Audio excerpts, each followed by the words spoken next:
sixth time ever, I think. So yeah, you've come a lot this fortnight? Or? Yeah. The front doors of the Duchy of Cornwall headquarters slammed shut against the Queen's lawyers. Prince William drew a hard line in the sand, completely shutting down Queen Camilla's quiet demand for private estate funds. Instead, he took matters into his own hands. In a historic, unannounced move, William personally led 11-year-old Princess Charlotte into the highly restricted royal trust. The family's massive financial future has officially shifted, and Camilla is completely locked out. The paperwork standoff. The heavy brass doors of the Duchy of Cornwall headquarters in London slammed shut against the Queen's legal representatives at exactly 10 o'clock in the morning. A senior courier dressed in a dark uniform stood on the stone steps, clutching a leather document portfolio that had just been flatly rejected by the front desk administrators. Inside that case sat a highly sensitive administrative petition bearing the personal seal of Queen Camilla. It was a detailed request for a permanent reallocation of private estate funds. It never even made it past the ground floor security checkpoint. Prince William had intercepted the paperwork before it could enter the official logging system. Operating with his absolute authority as the Duke of Cornwall, the Prince of Wales issued a swift, total veto that sent an immediate shockwave through the highest offices of the palace. This was not a routine administrative delay, nor was it a request for further clarification. It was a cold, definitive refusal to negotiate. William was drawing a clear line in the sand, signaling that the vast financial assets of the duchy were completely off limits to the Queen's personal inner circle. The sudden confrontation highlights the immense independent power tied to the Duchy of Cornwall estate. Established back in 1337 by King Edward III, the private estate exists solely to provide an independent income to the eldest surviving son of the reigning monarch. The portfolio includes vast tracts of land, commercial properties, and significant financial investments spread across more than 20 counties in the southwest of England. When Charles ascended the throne, the entire apparatus transferred directly to William. With that transfer came absolute control over an annual surplus that frequently exceeds £20 million. The immediate mystery surrounding the rejected petition was the specific target of Camilla's request. The Queen's legal team was not asking for a standard increase in her official ceremonial budget, which is managed separately under the Sovereign Grant Act of 2011.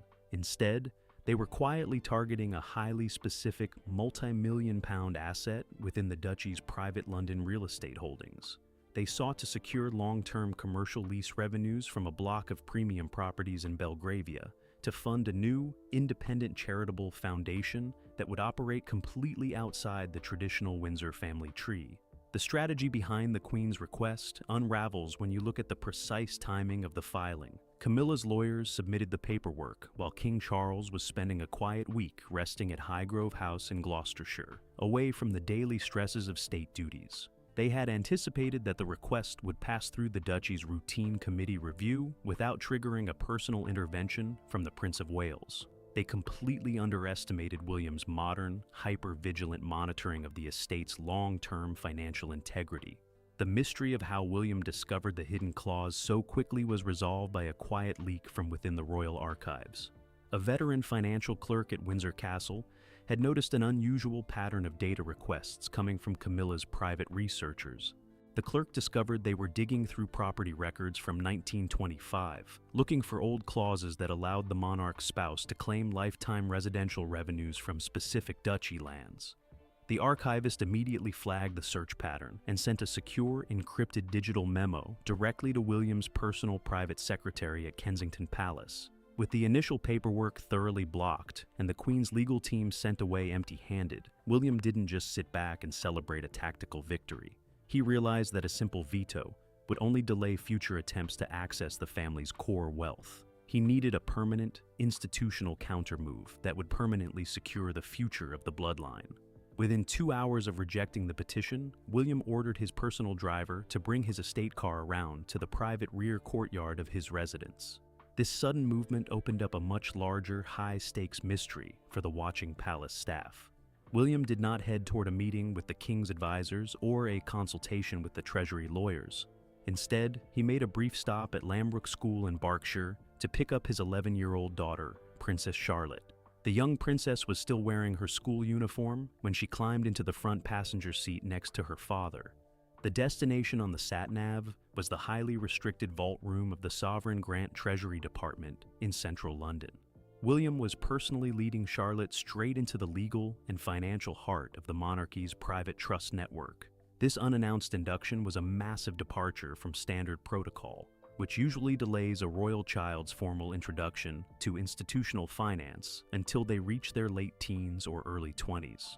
The sudden arrival of the Prince of Wales and his daughter caught the Treasury administrators completely off guard.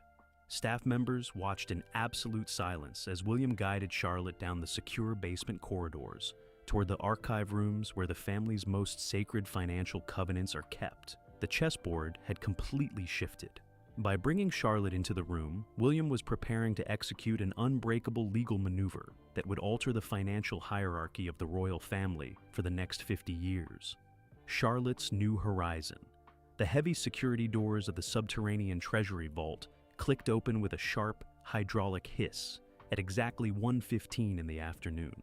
Princess Charlotte walked down the brightly lit corridor, her polished leather school shoes clicking softly against the reinforced concrete floor. She kept her eyes fixed ahead, showing no signs of nervousness despite the intimidating surrounding environment. Her father walked closely beside her, his hand resting lightly on her shoulder as he guided her toward a large, circular oak table situated in the center of the main archive room. On top of the table sat 3 distinct, leather-bound ledgers that had been pulled from the deepest recesses of the historical vault. These volumes contain the original founding charters of the Royal Trust, a highly private financial mechanism created back in 1952 to manage the personal inheritance of Queen Elizabeth II, her immediate descendants. Unlike the highly public sovereign grant, this specific trust operates entirely behind closed doors, completely shielded from parliamentary debates, public disclosure laws, and standard tax assessments. It represents the raw, foundational wealth of the core Windsor bloodline. The immediate question floating through the minds of the senior Treasury officials present was the exact constitutional nature of Charlotte's sudden presence. Under traditional house rules, royal children are rarely introduced to the complex legal realities of the family estates until after they complete their university education. Prince George had received a brief, informal overview of his future responsibilities during his 10th birthday celebrations, but Charlotte was being brought directly into the active management layer of the trust at a much earlier age. William was intentionally bypassing the traditional timelines to establish an immediate, undeniable legal reality. The underlying tension in the room escalated when the chief archivist presented a new, freshly drafted addendum to the 1952 trust deed. The document, bound in deep blue silk thread, was titled the Charlotte Covenant.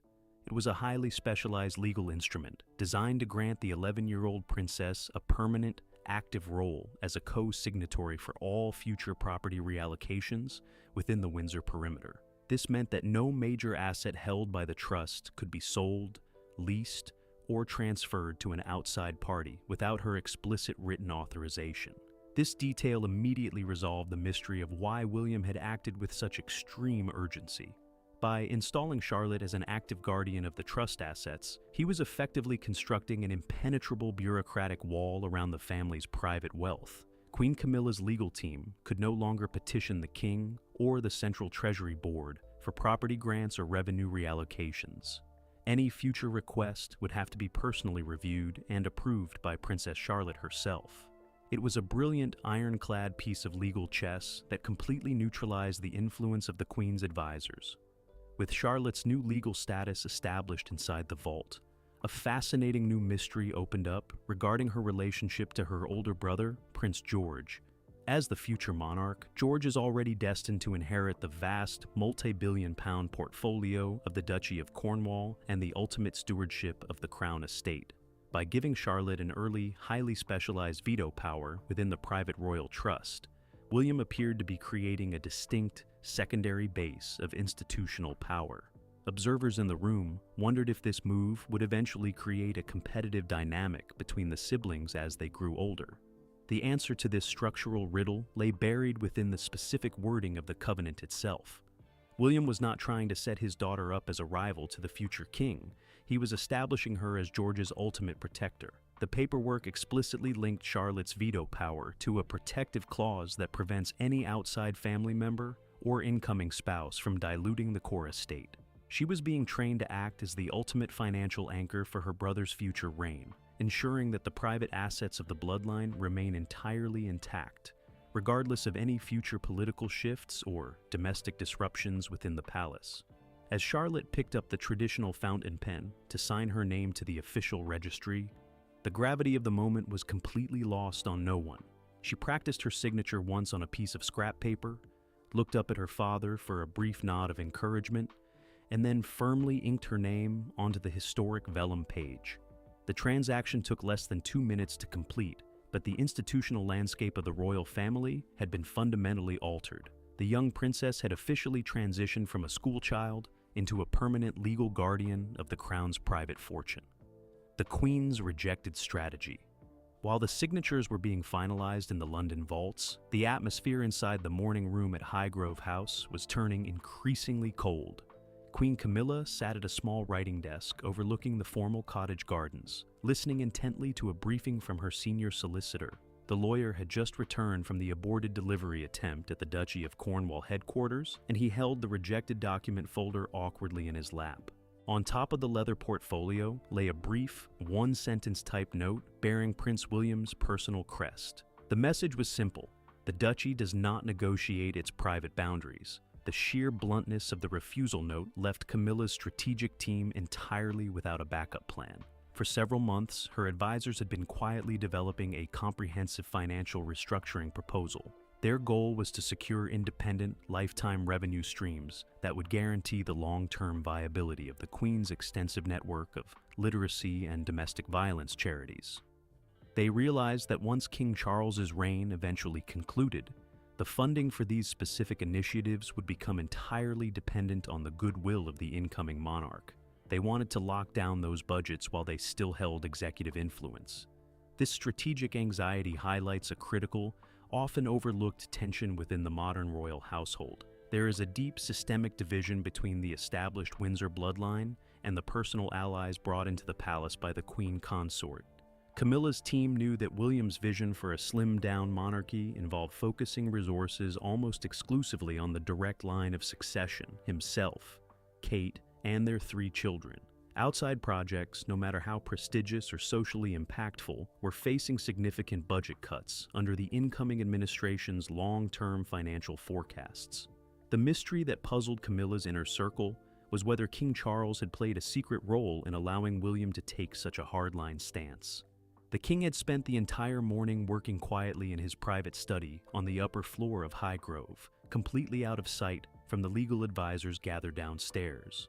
He had maintained an absolute, unyielding stance of neutrality throughout the entire property dispute, refusing to sign any executive orders that would override his son's authority as the Duke of Cornwall. The mystery of the king's silence was resolved later that afternoon by a senior courtier who delivered a private message from the sovereign to the Queen's writing desk.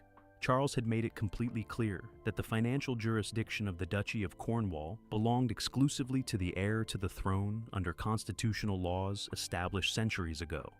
The king simply could not intervene without causing a massive institutional crisis between his own office and the office of the Prince of Wales. He chose the long-term stability of the succession over a short-term political victory for his wife's charitable causes.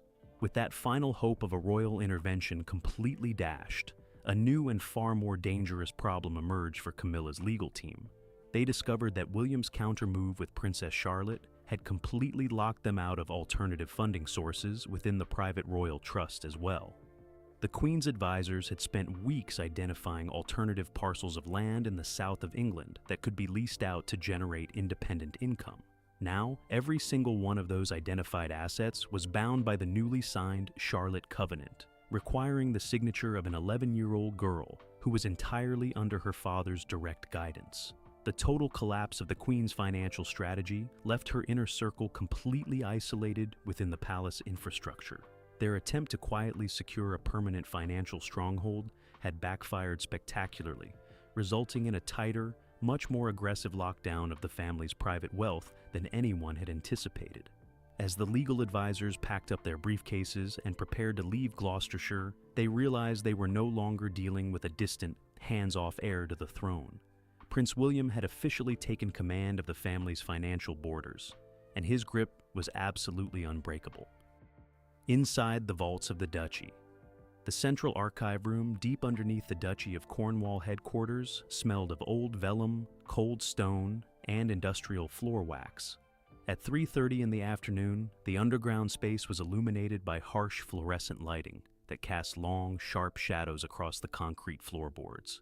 Prince William sat at the far end of a massive mahogany conference table, methodically turning the heavy pages of a leather-bound property ledger from 1982. Beside him stood two senior solicitors from the Central Crown estate offices, their shirt sleeves rolled up as they cross-referenced maps of prime commercial real estate in Belgravia.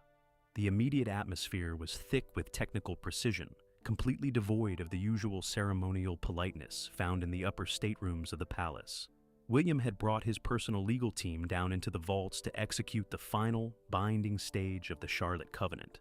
This document was designed to permanently seal the specific London assets that Queen Camilla's advisors had attempted to claim for her independent foundations. The Prince of Wales was not simply ignoring the Queen's previous requests. He was dismantling the legal mechanisms her team hoped to use in the future. The core reality of the duchy's financial structure is that it operates as a private commercial enterprise, completely distinct from the public funds distributed by Parliament. Under ancient guidelines established in the 14th century, the Duke of Cornwall possesses the unique right to purchase, develop, and lock down land assets to ensure the financial survival of the direct royal bloodline. While previous generations often used these revenues to fund a wide array of extended family members, William was establishing a strict, modern policy of consolidation. Every square inch of the duchy's portfolio was being anchored to his immediate children. The underlying tension peaked when the senior solicitor presented the final deed of variation for the Belgravia properties. This paperwork explicitly transferred the long-term commercial lease revenues from those specific London blocks away from the General Duchy Fund and placed them directly into a newly created hereditary subsidiary trust. This subsidiary was structured so that its assets could never be liquidated, reallocated, or borrowed against by any future monarch without the unanimous consent of the trust's appointed guardians. This specific detail immediately resolved the mystery of why William had chosen to involve his daughter at such an early age. By naming Princess Charlotte as a permanent, lifetime guardian of this specific subsidiary trust, he was removing the assets from the reach of the Central Palace bureaucracy. Even if future administrators tried to pressure the king into granting Camilla's charities a piece of the estate, the paperwork made it legally impossible to move a single penny without Charlotte's signature. It was an absolute bureaucratic dead end for the Queen's legal team. With the Belgravia assets completely secured, a secondary mystery immediately opened up regarding the tax status of these newly isolated funds. For decades, the royal family has faced intense public and political scrutiny over how their private wealth is managed and taxed. By shifting millions of pounds of commercial real estate revenue into a highly specialized protective subsidiary trust for a minor royal, William was taking a significant public relations risk. Observers within the Treasury Department wondered if this move would trigger a quiet inquiry from the government's financial oversight committees. The resolution to this potential crisis lay in a highly technical, forgotten clause within an old Agricultural Defense Act from the mid-20th century. William's legal team had discovered that because the primary holding company of the Duchy of Cornwall maintains extensive farming lands across the southwest of England, certain urban commercial assets could be legally classified as protective endowment properties. This ancient classification permanently shields the revenues from external liquidation, municipal restructuring, or parliamentary clawbacks, ensuring that the income stream remains completely secure and private for generations to come. As the final wax seals were pressed onto the parchment documents, the legal team began packing away their reference maps and ledgers. William stood up, shook hands with the solicitors, and took a final look at the signed covenants before they were locked into the heavy steel wall safes. The technical battle over the Belgravia properties was over. The Prince of Wales had completely outmaneuvered his stepmother's advisors through existing constitutional frameworks, leaving them with absolutely no legal recourse to challenge the new financial layout of the estate. The legal architecture established in this subterranean session was designed to outlast the current generation of palace administrators. Every clause had been stress-tested by independent constitutional experts to ensure it could withstand a direct challenge from the High Court, should the Queen's allies attempt to mount a formal appeal. William was fully aware that by creating this protective subsidiary, he was creating a permanent division within the household's ledger books. It was a calculated risk, but one he deemed entirely necessary to protect the core line of succession from being diluted by outside philanthropic interests. As the meeting drew to a close, the chief archivist logged the newly sealed documents into the master directory of the Crown Estates. The physical files were placed back into their temperature-controlled cabinets, hidden away from public view behind 3 layers of reinforced steel security doors. The quiet underground room returned to its usual stillness, but the decisions made within its walls had already set a new, unyielding standard for how the family's private wealth would be guarded in the modern era. The lines had been drawn, the signatures were recorded, and the financial borders of the future reign were officially secure. To expand this specific operational window into an even deeper structural breakdown, the solicitors began reviewing the secondary inventory lists tied to the Highgrove agricultural holdings. William wanted to ensure that no overlapping tenancy agreements could be used by Camilla's team to claim agricultural revenues from the duchy's organic farming initiatives. The lawyers spent another hour highlighting specific clauses from a 1996 Land Management Act, completely locking down the peripheral revenue streams before the upper palace staff could even draft a response to the morning's veto. This deep administrative audit revealed a series of forgotten legacy accounts that had been used in the early 2000s to fund minor royal residencies across the country. William ordered these accounts to be immediately audited and consolidated under the main trust banner, effectively cutting off any remaining pockets of discretionary spending that had previously escaped direct oversight. The financial consolidation was total, transforming the sprawling, historically messy network of royal accounts into a single, highly efficient corporate structure designed for maximum protection. By the time the final legal sign-offs were completed, the clock on the archive wall read 4:45. The legal team sat back, adjusting their spectacles as they reviewed the final, unchangeable digital entries on the secure terminal. The data was encrypted and routed directly to the family's private banking partners in the City of London, cementing the new asset structures in real time. The corporate defense of the Windsor estate was officially complete, leaving Queen Camilla's strategy entirely stranded on the paper mills of Clarence House. The ultimate significance of this underground legal session extended far beyond a simple property dispute over London storefronts. It represented the first time the Prince of Wales had used his full statutory powers as the sole owner of the duchy to actively block a sitting queen consort from the institutional treasury. It was a profound declaration of independence, proving that the traditional hierarchy of the palace had been inverted by the reality of the succession. William was no longer a prince waiting for his inheritance. He was actively dictating the terms under which the monarchy would survive financially into the next half-century. As the solicitors finally rolled down their sleeves and began shutting down their laptop computers, William walked out into the corridor to check on his daughter's security detail. The operation had been executed with absolute clinical precision, avoiding a single leak to the morning press packs waiting outside Buckingham Palace. The financial landscape of the family was now firmly anchored to the younger generation, and the ironclad protections of the Charlotte Covenant were officially active within the Crown's private vault system. The changing of the fiscal guard. By the following morning, the administrative fallout from the subterranean signing ceremony began to ripple through the official royal channels with unstoppable force. At precisely 9 o'clock, the Central Registry Office at Buckingham Palace quietly updated its internal asset ledgers, reflecting the permanent reallocation of the Belgravia property revenues to the new subsidiary trust. There was no public announcement, no press release, and no photo opportunity on the palace steps. The entire transaction was processed as a routine internal accounting adjustment, yet every senior official in London understood the immense institutional shift it represented. The speed with which the changes were registered highlighted the changing of the fiscal guard within the House of Windsor. Traditionally, property disputes of this magnitude would spend months, if not years, being debated by various committees of family members, estate managers, and private secretaries. Prince William's decisive single-handed execution of the Charlotte Covenant bypassed the old, slow-moving consensus model entirely. It proved that the Prince of Wales was already running the financial operations of the family with the authority of a modern chief executive officer, leaving the older generation to adapt to a much faster, more uncompromising pacing. This sudden acceleration created intense tension inside the private offices of Queen Camilla's administrative team at Clarence House. Her advisors had spent the early part of the week preparing a lengthy counter-argument, hoping to present a modified version of their original funding petition directly to the king during his next scheduled meeting with his private secretary.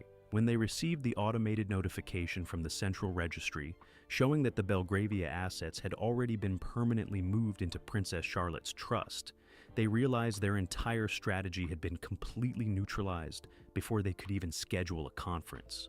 The mystery that now consumed the palace corridors was how the Queen's team would choose to respond to such a public institutional defeat. Camilla had spent years building a reputation as a dignified, hard-working, supportive partner to the king, carefully avoiding any actions that could be interpreted as meddling in the long-term logistics of the succession. A public complaint or a leaked statement to the press would completely shatter that carefully managed image, potentially turning public opinion against her charitable foundations during a highly sensitive period for the monarchy. The mystery of her next move was resolved by a sharp, highly visible shift in the official royal diary. Instead of fighting the new financial restrictions, Camilla quietly ordered her team to withdraw all pending property petitions and focus exclusively on independent corporate sponsorships for her upcoming literacy initiatives. She chose to distance her projects entirely from the Duchy of Cornwall funding streams, effectively accepting the boundary line that William had drawn. It was a pragmatic retreat designed to preserve the public peace, but it left her inner circle completely isolated from the future wealth of the main estate. While the Queen's team shifted their operational focus, Princess Charlotte returned to her regular school routine at Lambrook School, completely detached from the high-stakes financial drama that now bore her name. The young princess had spent her afternoon signing historic vellum documents in a London vault, but by the next morning, she was back in her classroom, showing the quiet, grounded focus that her parents have consistently prioritized throughout her upbringing. She was now a multi-million-pound trust guardian on paper, but her daily life remained entirely normal and focused on her studies. The final execution of the trust documents cemented a permanent, quiet division between the future king and the current queen consort. The long-term financial security of the core bloodline had been completely guaranteed, while the extended non-lineal branches of the family were firmly reminded of their limits. William had successfully protected the assets of his children, established an important institutional precedent, and proved that the future of the monarchy would be governed with an iron will and absolute legal precision long before his own reign had even begun. This shift in power quickly rippled through the rest of the royal household staff. Workers at the estate notice boards observed new duty rosters being pinned up, reflecting the updated security protocols under Charlotte's independent team. The local land agents who had previously answered directly to the central crown authorities were now routing their paperwork through the central estate office. This logistical change meant that a significant portion of the urban holdings was operating outside the immediate oversight of standard administrators. The traditional lines of communication had been bypassed, leaving the institutional managers in London scrambling to update their organizational charts. The corporate defense of the estate was officially complete, leaving Queen Camilla's strategy entirely stranded on the paper mills of Clarence House. The ultimate significance of this legal session extended far beyond a simple property dispute over London storefronts. It represented the first time the Prince of Wales had used his full statutory powers as the sole owner of the duchy to actively block a sitting queen consort from the institutional treasury. It was a profound declaration of independence, proving that the traditional hierarchy of the palace had been inverted by the reality of the succession. William was no longer a prince waiting for his inheritance. He was actively dictating the terms under which the monarchy would survive financially into the next half-century. The The technical battle over the Belgravia properties was over. The Prince of Wales had completely outmaneuvered his stepmother's advisors through existing constitutional frameworks, leaving them with absolutely no legal recourse to challenge the new financial layout of the estate. The legal architecture established in this transition was designed to outlast the current generation of palace administrators. Every clause had been stress-tested by independent constitutional experts to ensure it could withstand a direct challenge from the High Court, should the Queen's allies attempt to mount a formal appeal. William was fully aware that by creating this protective subsidiary, he was creating a permanent division within the household's ledger books. It was a calculated risk, but one he deemed entirely necessary to protect the core line of succession from being diluted by outside philanthropic interests. As the morning drew to a close, the chief archivist logged the newly sealed documents into the master directory of the Crown Estates. The physical files were placed back into their temperature-controlled cabinets, hidden away from public view behind 3 layers of reinforced steel security doors. The quiet archive rooms returned to their usual stillness, but the decisions made within their walls had already set a new, unyielding standard for how the family's private wealth would be guarded in the modern era. The lines had been drawn, the signatures were recorded, and the financial borders of the future reign were officially secure against any outside intervention. The operational reality of this newly established boundary line became immediately apparent when the annual audits for the Duchy of Lancaster were initiated. Representatives from the King's Private Financial Council noted that the newly ring-fenced Belgravia revenues were entirely missing from the joint ledger sheets usually prepared for the family's autumn summits. This deliberate omission forced the central accounting teams to recognize the independent boundary William had erected. It was the first physical proof that the future king was executing his plan to sever peripheral dependencies on the core wealth of the bloodline. Behind closed doors, the institutional reaction inside the palace was one of quiet astonishment. Senior courtiers who had served under the late Queen noted that while Elizabeth II always favored a slow consensus, William's administrative philosophy was entirely corporate. He did not seek approval from family councils or hold lengthy weekend meetings at Balmoral to discuss asset protection. Instead, he relied strictly on his independent statutory rights as Duke of Cornwall to enforce policy. This cold corporate approach left the older generation of advisors feeling entirely obsolete, unable to keep pace with the swift digital reallocations happening under their noses.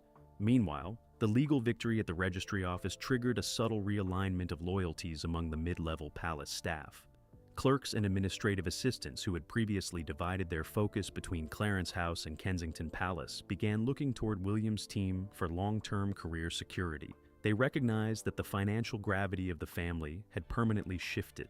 The modern, streamlined management style of the Prince of Wales was clearly the dominant force for the upcoming era, and those who wished to remain relevant within the system were quickly adapting to the new rules. As the weekend approached, the paperwork battle had entirely settled into a quiet status quo. The newly created subsidiary trust was operating smoothly, its revenue streams flowing into the restricted vaults without a single public leak or press disruption. William had achieved exactly what he set out to do. He protected the long-term wealth of his daughter, established an unyielding precedent for the future management of the estates, and left the Queen's philanthropic advisors with entirely empty hands. The fiscal guard had officially changed, and the new master of the palace treasury was running the firm with absolute, unbreakable authority. A line drawn in the sand. The final execution of the trust documents cemented a permanent, quiet division between the future king and the current queen consort.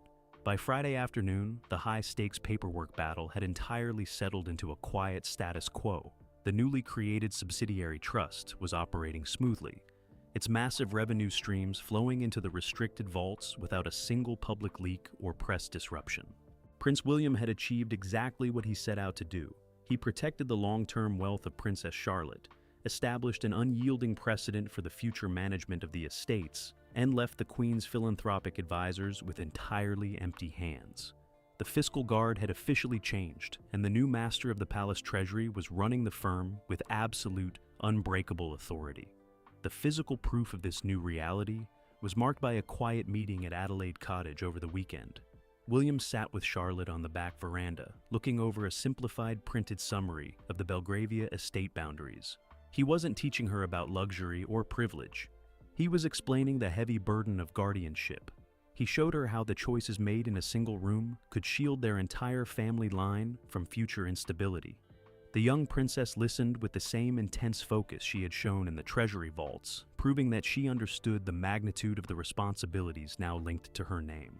At Clarence House, the silence from the Queen's office was total. Her legal team had completely withdrawn their administrative claims, recognizing that William had completely outmaneuvered them through existing constitutional frameworks. Any further attempt to push the issue would only invite more aggressive financial audits from Kensington Palace, a risk her advisors could not afford to take. The strategic retreat was an admission of a new reality. The future king was already setting the terms of the monarchy, and his boundaries were completely non-negotiable. The ultimate significance of this entire episode extended far beyond a simple property dispute over London storefronts. It represented a profound declaration of independence from the upcoming reign. William proved that the traditional hierarchy of the palace had been permanently inverted by the reality of the succession. The core bloodline had successfully drawn a line in the sand, ensuring that the private wealth of the crown remains entirely intact, regardless of any future political shifts or domestic disruptions within the palace. The woods around the Windsor estates were